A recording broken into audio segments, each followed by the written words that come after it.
Hello baby family, good morning and welcome back to the channel. আজকে রোববারের blog, সকাল বাজে এখন 9:15 আর বেশ সাজা গোজা একটু অবস্থা দেখছো। সেটা হচ্ছে আমি আজকে পুরো সপরিবারে আমরা যাচ্ছি কোটিলিঙ্গেশ্বর মন্দির, যেখানে তোমরা আগেও গেছো। আচ্ছা জায়গা নেই, আচ্ছা ঠিক আছে, লিফটে জায়গা নেই, তো আমি আর অপর যাচ্ছি মানে সিঁড়ি দিয়ে। তো যেটা বলছিলাম, যাচ্ছি কোটিলিঙ্গেশ্বর মন্দির, যেখানে আগেও গেছি, আগেও তোমাদেরকে দেখিয়েছি। এটা আমাদের থার্ড ভিজিট, কিন্তু মা আর মেজমার জন্য প্রথমবার, ভাইও প্রথমবারই যাচ্ছে। তো ভাই যায় নাই, আমি, রিনি, অভ্র আর বনু, আমাদের এটা অলমোস্ট থার্ড ভিজিট। অলমোস্ট কেন বলছি, যাই হোক, এখন যাচ্ছি নিচে। সব পুরো পার্টি যাচ্ছে গাড়িতে, আর ভাই আর আমি বেরোবো বাইকে। তাই কালকে একটা নতুন হেলমেটও কিনা হলো সেটার জন্য, বেশ মজার একটা রাইডও হয়ে যাবে। আর হ্যাঁ, যেটা বলছিলাম, অন দ্য ওয়ে ব্রেকফাস্টের জন্য থামবো ভাবছিলাম, কিন্তু এখন প্ল্যানটা একটু চেঞ্জ হয়ে গেছে। মামারা বলছে যে না খেয়ে একবারে যাবে, পুজো যখন দিতেই হবে তাই একবারে যাবো। হয়তো প্রচুর কিছু খাওয়ানোর জন্য ওয়েট মানে দাঁড়াতে হতে পারে।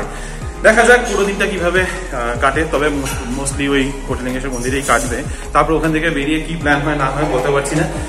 প্ল্যান রয়েছে আজকে যাওয়ার পথে মাকে নিয়ে যাবো এখান থেকে।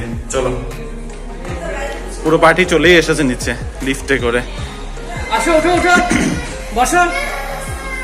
আর পুচকু সকাল থেকে ঘ্যান ঘ্যান করছে, ওকে সকালবেলা ঘুমের থেকে আধা কাঁচা ঘুমে উঠিয়ে দেওয়া হয়েছে। এই যে একটু হ্যালো বলে দাও মামাম, হ্যালো বেঙ্গলি বলে দাও।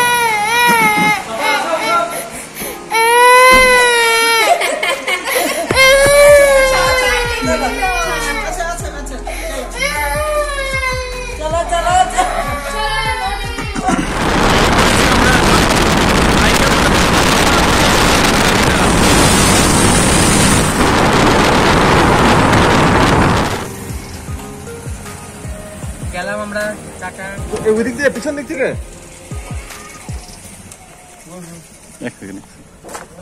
Bye bye.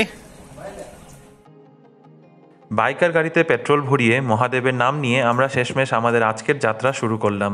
ব্যাঙ্গালোর থেকে প্রায় 100 কিলোমিটার দূর কোলার ডিস্ট্রিক্টের বাঙ্গারপেট শহরের কাছে কাম্মাসান্দ্রা নামের একটি গ্রামে অবস্থিত এই কোটিলিঙ্গেশ্বর মন্দির। আমরা রিয়াদের বাড়ির পেছনে একটা রাস্তা ধরেছি। রাস্তার কন্ডিশনটা খুব একটা সুবিধার না, তাই পৌঁছতে মোটামুটি 2 ঘন্টা লেগে যাবে। হাইওয়ে ধরে গেলেও ডিস্টেন্সটা একটু বেশি পড়ে, তাই সময়টা মোটামুটি একই লেগে যায়।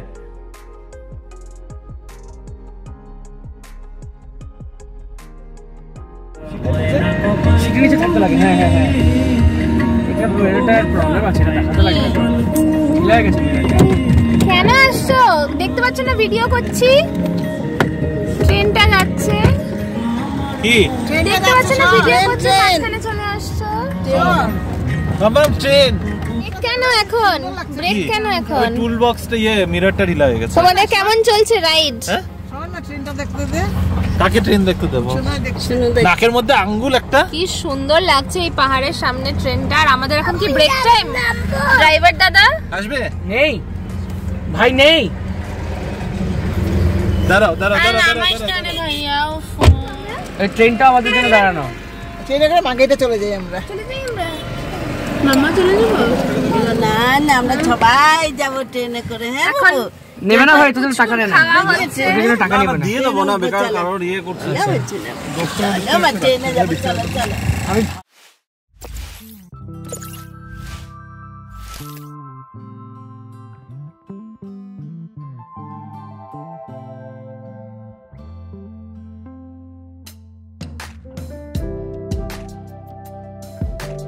পৌঁছে গেলাম আমরা কোটিলিঙ্গেশ্বর। এখানে আমাদের পুরো পার্টি রেডি।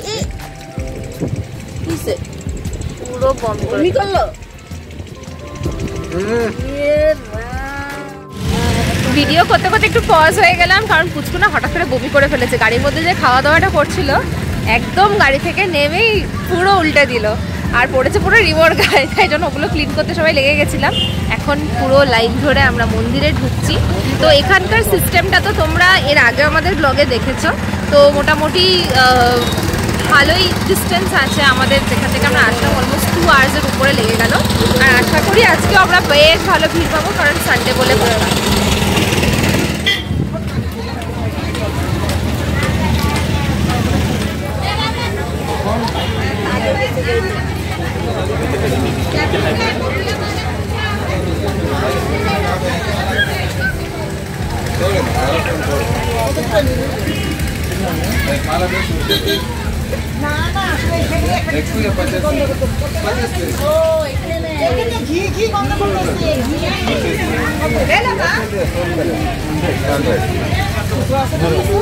यूपी जाएगा एक मंदिर में अच्छा करने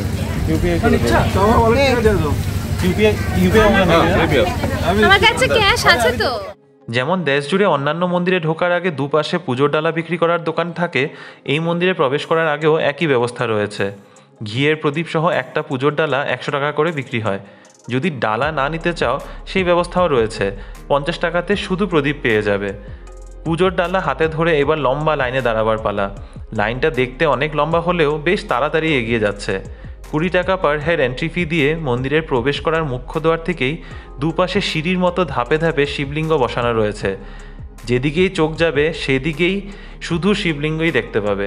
ছোট বড় বিভিন্ন আকারের বিভিন্ন রূপে একমুখী, ত্রিমুখী, পঞ্চমুখী শিবলিঙ্গ দেখে একদম মন জুড়ে যায়।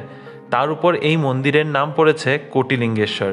কোটি মানে 1 কোটি বা 1 করোড়, আর লিঙ্গেশ্বর মানে শিবের আরেক নাম, যেই মন্দিরে 1 কোটি শিবলিঙ্গ স্থাপিত রয়েছে। এইভাবেই লাইনে ধরে ধরে মুখ্য মন্দির অবধি পৌঁছানোর আগে এতগুলো শিবলিঙ্গর মধ্যে যেই কোনো একটা শিবলিঙ্গ বেছে নিয়ে পুজো দিয়ে এগিয়ে চলে যাও।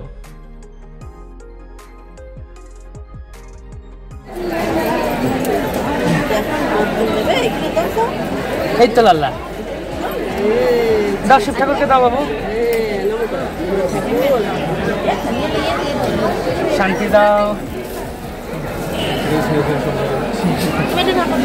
তুমি দাও, এটা ঠাকুরকে দাও, ফুলটা দাও, হ্যাঁ পাতা দাও।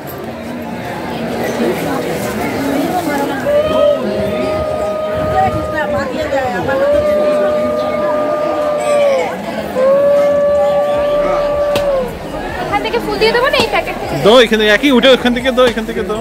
মানে বেলপাতা নেই তো?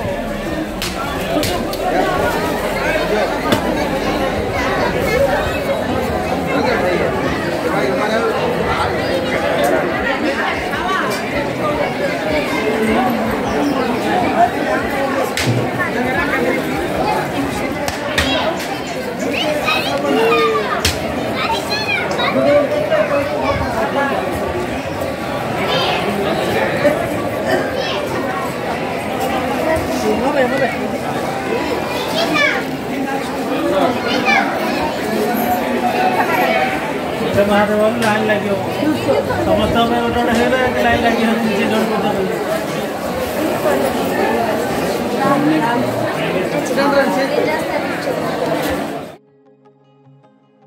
তোমাদের তো বললাম যে কোটিলিঙ্গেশ্বর মন্দিরে এটা আমাদের তৃতীয়বার আসা, তবে গত দুবারই তোমাদের এই মন্দিরের গল্পটা বলা হয়নি। পুজো দিতে দিতে তোমাদের আজ এই গল্পটা বলি। এই মন্দির 1980 সনে গড়ে তুলেছিল স্বামী সম্ভা শিবামূর্তি নামের একজন। গল্প অনুযায়ী ওনার আসল নাম ছিল মঞ্জুনাথ, আর উনি ছিলেন এক বিশাল নাস্তিক।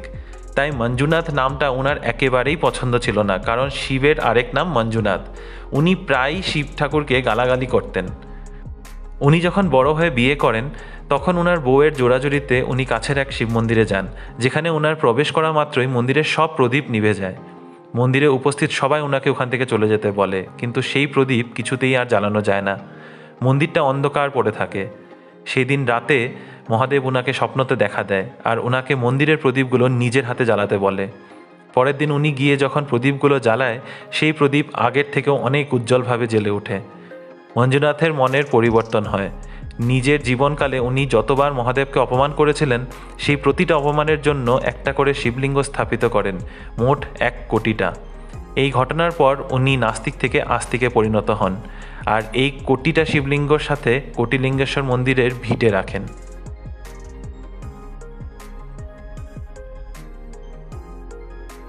মামাম, এই যে হাই,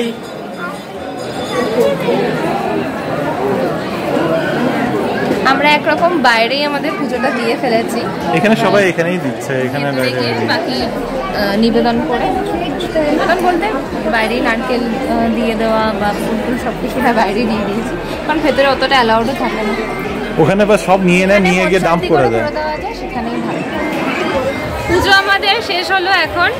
খুব ভালোভাবে পুজোটা আজকে দিতে পেরেছি। অ্যাকচুয়ালিতে বাইরে অর্ধেক পুজো দেওয়া হয়েছে 99%, আর ভেতরে গিয়ে ঠাকুরের দর্শন করে আবার ওখানে গিয়ে পুজোটা দিয়েছি, তো খুবই ভালো লাগছে। আসলে এখানে কি হয়, তোমরা যারা দক্ষিণেশ্বর বা এরকম বড় বড় মন্দিরে যাও কালীঘাটে, তোমরা নিশ্চয়ই জানবে যে বড় মন্দিরে বেশিক্ষণ ঠাকুর সামনে দাঁড়ানোর সুযোগটা দেওয়াই হয় না, তো নিবেদনটা ঠিক মতো হয় না। তাই এবার আমরা ডিসাইড করেছিলাম যে বাইরেই যেহেতু ঠাকুর আছে, এটা রিয়াই বুদ্ধিটা দিয়েছিল, দিয়ে আমরা বাইরে খুব ভালো করে নিবেদন দিয়ে ঠাকুরের কাছে নিবেদন করে দিই। আর সত্যি খুব ভালো লাগলো। আর অ্যাকচুয়ালিতে এই নিয়ে তৃতীয়বার আমরা এই কোটিলিঙ্গেশ্বর মন্দিরে এলাম। প্রতিবারই খুব ভালো করে পুজোটা দিতে পারি, একজনও খুব ভালো লাগে, বারবার আসতে ইচ্ছেও করে। আর ঠাকুর টেনেছে আমাদেরকে, ডেকেছে আমাদেরকে, সেই কারণে আমাদের এইভাবে 3 বার আসা হয়ে গেল। এটা খুবই ভালো জিনিস, আর মন থেকেও খুব একটা শান্তি ফিল হচ্ছে।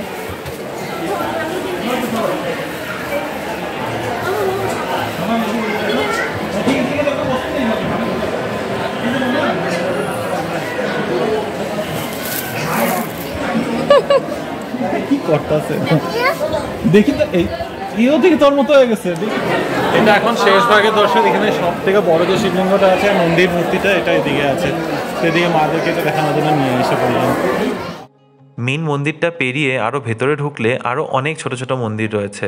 অন্নপূর্ণেশ্বরী মন্দির, ভেঙ্কটাস্বামী মন্দির, রাম সীতা মন্দির, পঞ্চমুখী গণেশ মন্দির, হনুমান মন্দির আর দুর্গা মন্দির। মান্যতা আছে যে কোটিলিঙ্গেশ্বর মন্দিরে যদি কোনো মানত করা হয় আর তা ফলে যায়, তবে এখানে এসে শিবলিঙ্গ স্থাপিত করতে হয়। তখন মন্দিরের অ্যাডমিন অফিসে কথা বলে সব ঠিকঠাক করে নিতে হয়। ওরাই সব কিছু জোগাড় করে দেন।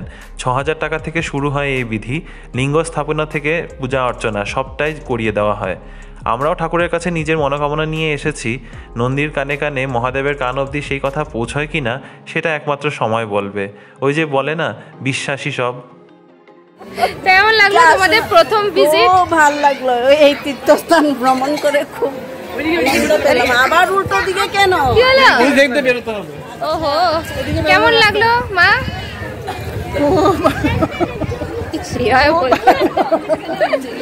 ঠাকুরের কাছে আসলাম, সত্যি অনেক দিনের ইচ্ছে ছিল এটা। শুনেছিলাম না, না সত্যি খুব ভালো লেগেছে, আর আজকে কষ্টটাও কম হয়েছে গরমে। সবাই মিলে এসছি, সেদিন বেশি ভালো লাগছে। আমরা তো একসাথেই আছি, ভ্রমণ করে খুব আনন্দ পেলাম। স্পুন মানে এই যে চামচ, কাঁচাও কাঁচিয়ে দেবো, অল্প আছে এটা,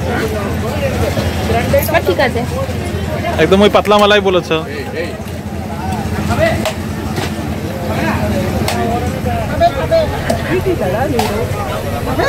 খাইবা বলে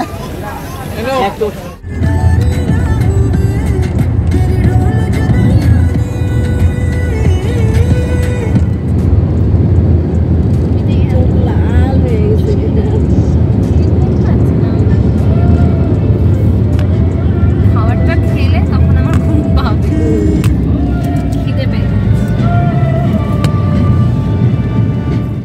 ঠাকুর পুজোর পরে এখন আমাদের পেট পুজোর টাইম। আমরা চলে এসেছি পালকি ফ্যামিলি রেস্টুরেন্টে। এখানে আজকে আমরা লাঞ্চ করবো। সানডে লাঞ্চ, ননভেজ না হলে তো হয় না, সেই কারণে খুঁজে খুঁজে এই রেস্টুরেন্টটা বের করেছি।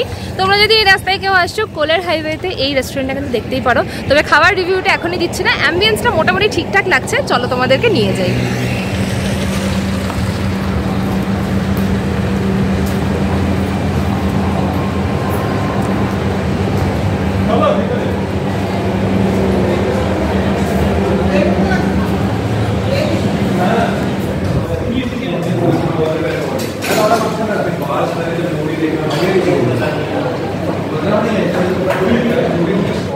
আপাতত স্টার্টারে স্কুইড দিয়ে আমাদের স্টার্ট হলো।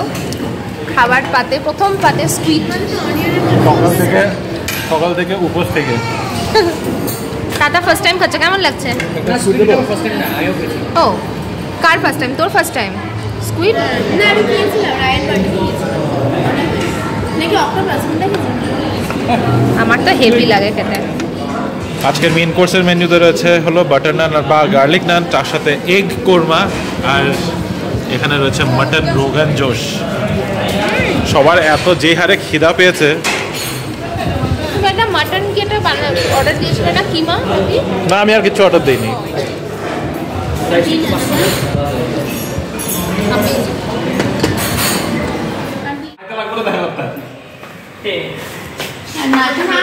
হ্যাঁ ঠাকুর ঠাকুর সব যেন ঠিক থাকে। কি কর 24 তারিখ সুন্দর করে বাস তুই 6টার সময় বাইরে ঠিক আছে আমাকে বেরোনো মনে লাগে না, আমি এখন রিয়াদের বাড়িতে গল্প শেষ, মা এখন আমাদের সাথে ফেরত যাচ্ছে।